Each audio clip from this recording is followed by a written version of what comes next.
What is going on YouTube? I hope everybody's having a great weekend so far. Now I believe this is my first video on the Cummins, so hit a big thumbs up for that. Now this is going to be a quick and painless install. It's not a big deal, it's just a fuel pressure gauge. I'm still running the stock fuel system, about 140k on there. I'm really wondering if how the pump is doing and all that stuff. So here's what I picked up. ISS Pro 2 gauge, fuel pressure 0 to 40 psi. I got a Banjo adapter fitting from XCP. It's like $9. And then I got the single A-pillar pod. Now I grabbed these off Amazon. I believe it was $60, around like that. Now this is for a 2006 to 2008 Dodge Ram SRT 10. It's supposed to fit just like it would on the SRT 10, so we'll find out together. There's the part number, in case you guys are looking into it. Now you guys are probably wondering why I decided to go with the single pod instead of you know, double or triple, whatever. That's the part number again. Well, let me show you why real quick.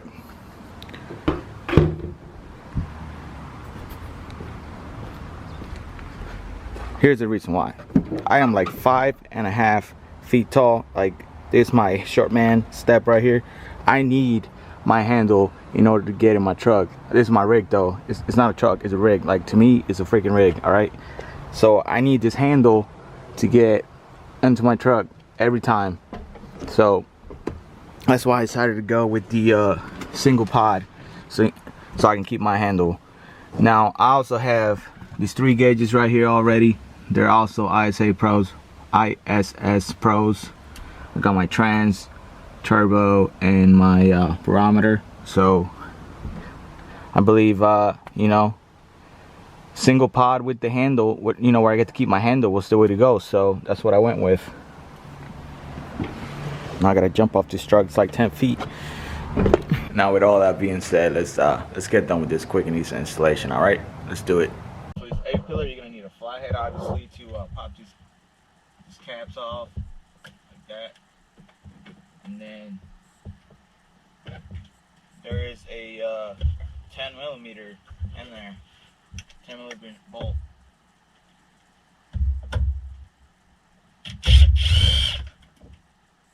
Catch it real quick. I don't think this guy's gonna fit in here. I think I can take it up like this.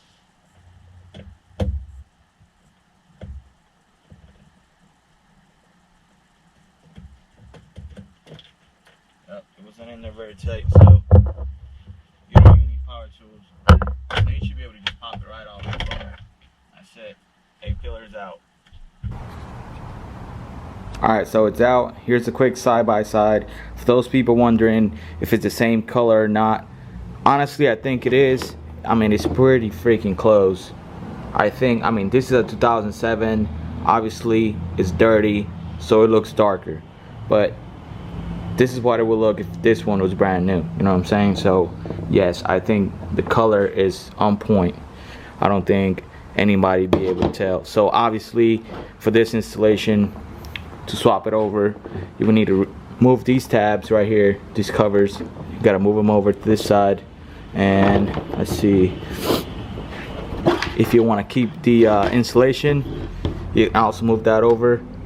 And these clips right here, these clips gotta go over to this one. So tabs or caps, whatever you want to call it, your caps gotta go over your clips and your insulation.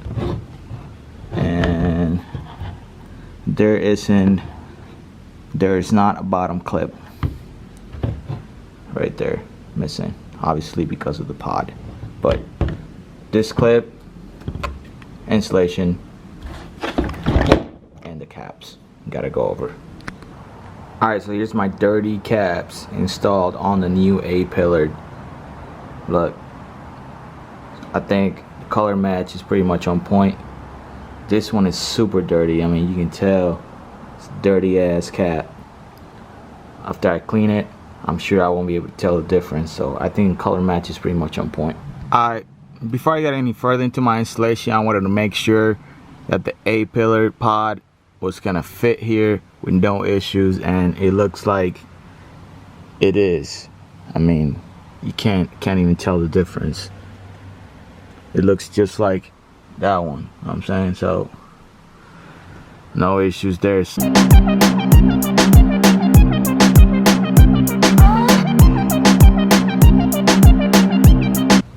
Alright, now if you're wondering if you need a snubber or not to install this gauge, you don't.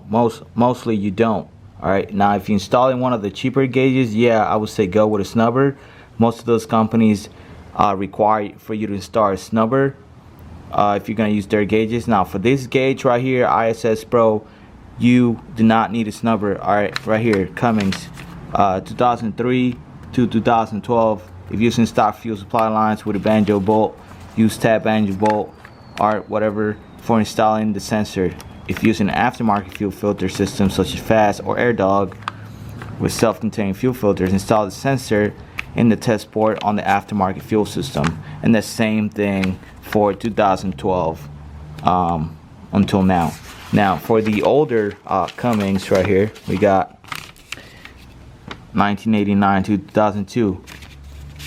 Use the ISS Pro snubber kit R78826 if using factory fuel filter housing with Banjo bolt connections, you know. So if you got a 89 to 2002 and you're using this this gauge right here, ISS Pro, that's the part number that you would need in order to install this gauge. Alright, you would need a snubber if you're using an 89 to 2002. Now if anything after that, you do not need a snubber. Alright, so 2003, 2012, no snubber needed, or 2012 to present, no snubber needed. Alright, now this is just with ISS Pro. Now there's two ways you can install this if you have a stock fuel system. That means no Fast, no AirDog. One of them is right here. That's the bottom right there. That's the bottom of the stock fuel filter.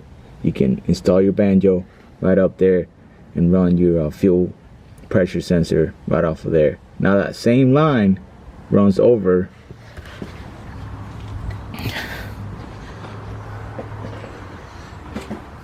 if you follow that line, that's the same line. It just comes from the bottom of the stock fuel filter over here onto the CP3 inlet. Alright, so that's what I'm gonna choose because obviously it's easier. It's right here on top. Now this is an automatic, so I run all my wiring through the cap where the I guess the G56 people clutch master cylinder will be at. It's right there, pretty much right next to the brake cylinder and all that bull crap. So it's a good spot if you got automatic. You can run all your wiring right through there. Now we gotta install the pressure sender into the Banjo fitting that I bought. Now I don't use Teflon tape or anything like that. It's what I use. Anything fuel related or oil related, high temperature, this is what I use right here. Permatex high temperature thread sealant. This stuff works great. I even put this stuff back in the day when I had my racing car and all that stuff. I would put it inside the fuel tank when I had dual pumps and all that stuff, and it'll work great. It doesn't leak. It works absolutely amazing. I love this thing. So don't use Teflon tape if you don't have to. Now for this guy right here, you're gonna need a 17mm in order to get it off. So I already got it in my tool right here, so let's get it off. Boom. That's it.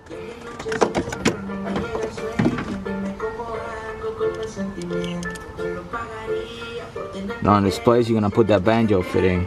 The Banjo fitting's got two O-rings.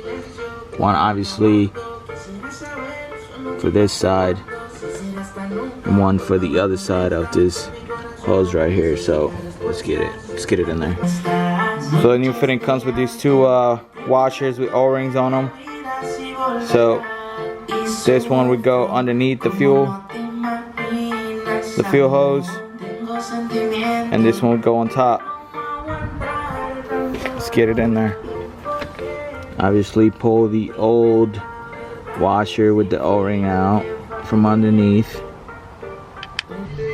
After you do that, go ahead and put the new washer underneath, and then just screw it in. This thing does not need any kind of sealant or Teflon tape, anything like that, obviously, because it's got two washers with O-rings in them. So all you gotta do is put the two washers in there and screw it in. Alright, that's all you gotta do. Now the Banjo that I bought is a 9/16, so you go ahead and snug that up. Don't go too crazy, obviously. Nice and tight. If it leaks after that, just tighten up some more.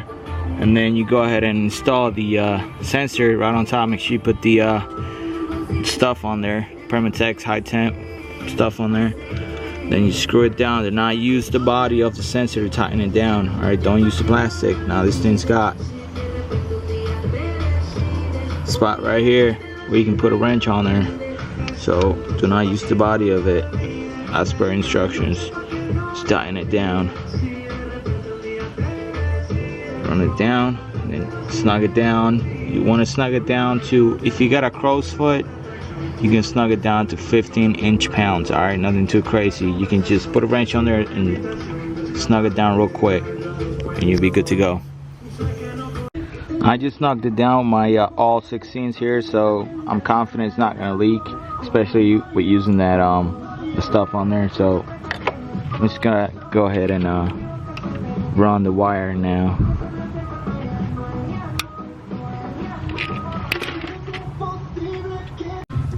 Now as far as wiring goes, you're just gonna follow the instructions, obviously. You got this connector right here, this guy right here. Now with these little guys facing up, I don't know if you can see that, with those guys right there facing up, you're gonna go red for ignition, orange dimmer, black ground. Then you got your red and yellow, your stripe wire is the only stripe wire on there. That's gonna go to your sensor, and that's your power for 5 volts. And then you got your green, that also goes to your sensor. And then your black, your second black, is your sensor ground. Alright. Now the last 3 are connected to the plug that plugs into the sensor. Then the first 3 is a separate set of wires that you get that are a lot shorter. These guys right here, and then that's gonna be your ignition, pretty much your power, your dimmer, and ground. All right, so just make sure you don't get that confused. Your first black from the sensor is gonna be coming through the firewall right here and to your gauge spot wherever you choose to mount your gauge. And then your second black is on these different set of wires over here. Alright, they're a lot shorter. You can't really mess that up, alright?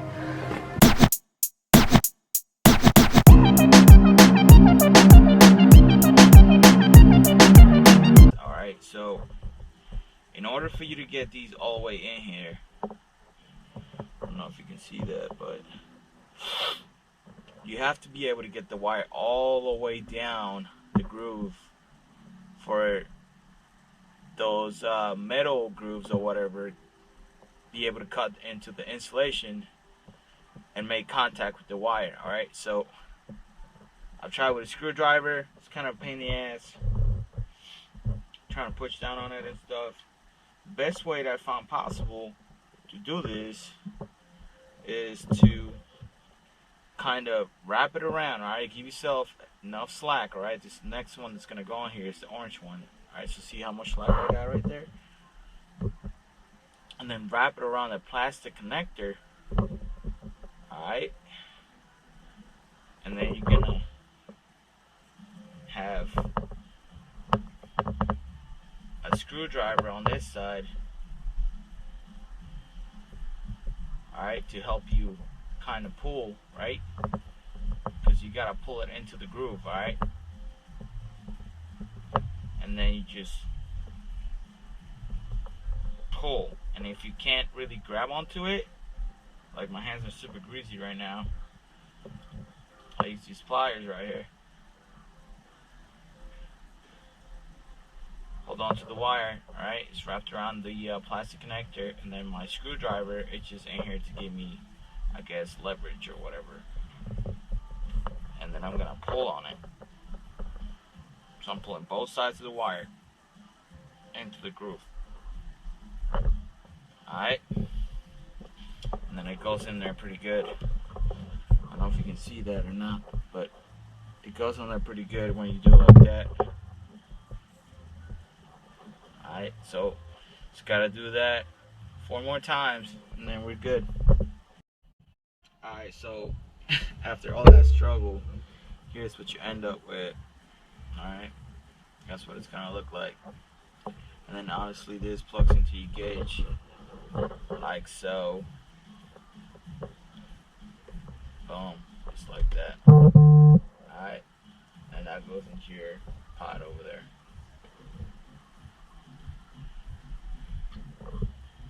Now obviously we're gonna cut this excess off right here. We don't need it.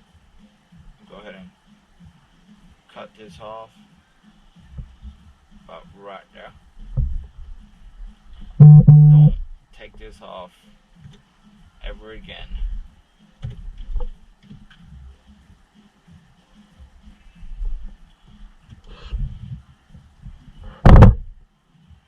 Boom, just gonna tug them in. Don't let them touch.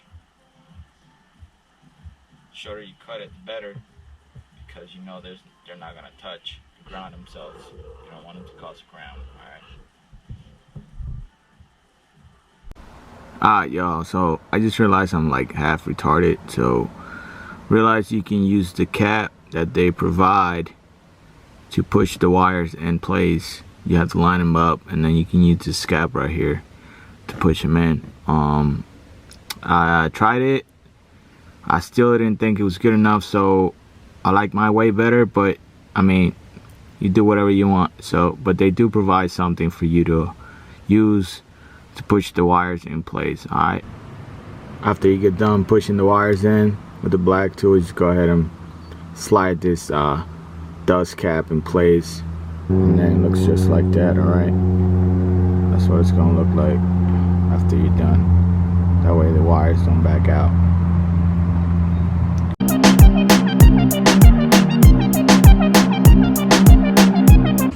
Alright, before I set anything in stone, I like to make sure everything works the way it's supposed to. So I pretty much hooked up the power wire with the other gauges right underneath the dash, and the dimmer wire is right here.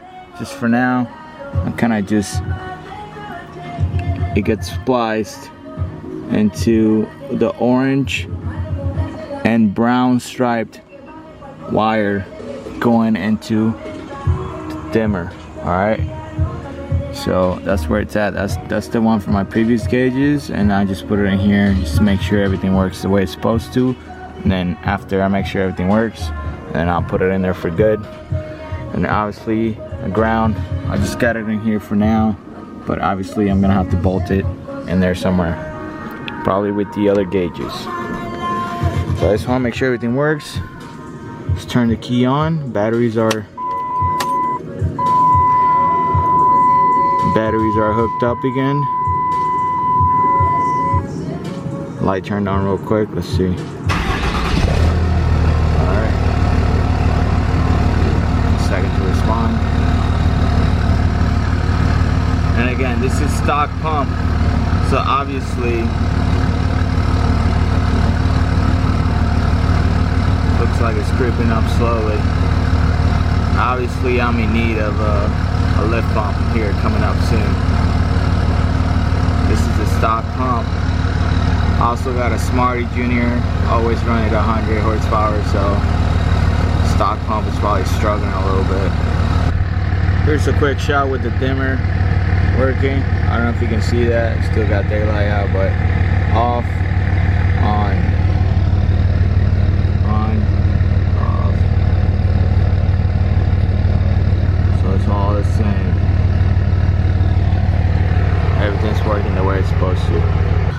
more time. Let's make sure we don't have any leaks or anything like that. By the way, this gauge right here, it stays at pressurized until you start the truck again, then it resets.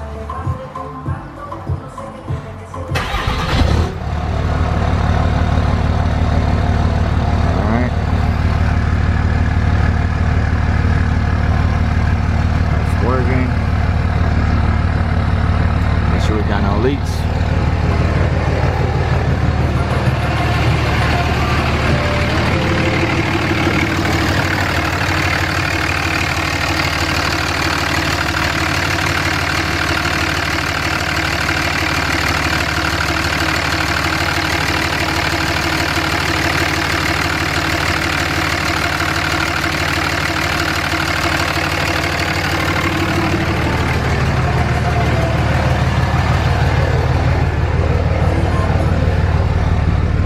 No leaks.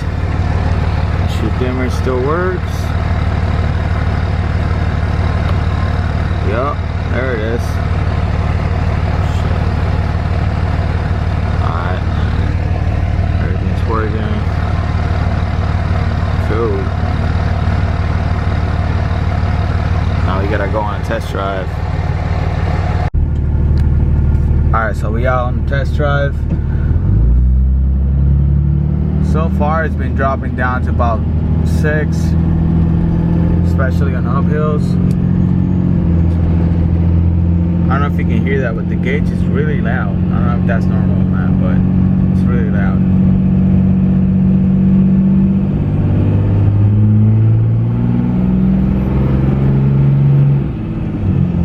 It's about 6, quarter percent throttle, drop down to 6. Again, this is stock fuel, Smarty Junior, about 100.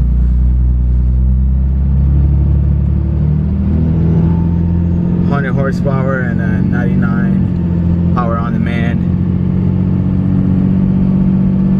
It's the way I always run it.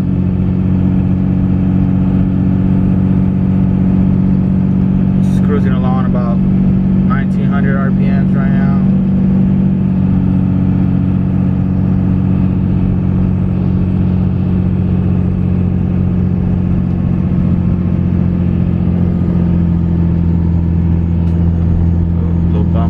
Sorry about that. Let's see if I can smash it over here real quick.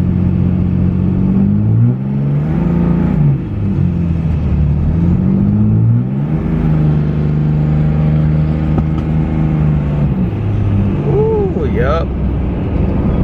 That dropped down to like 4 psi. So obviously, stock pump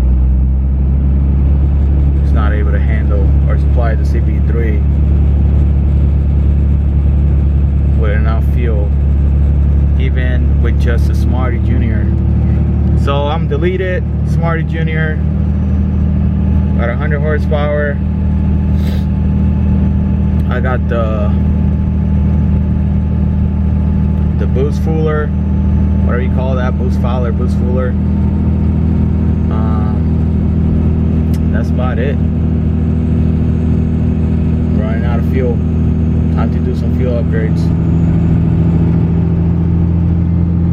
Alright, so I obviously need a lift pump. I don't know which one I'm gonna go with yet. Air Dog, Fast, I don't know, maybe I saw that Fleece one. It's like 2 stock pumps inside the tank. I'm gonna check that one out as well.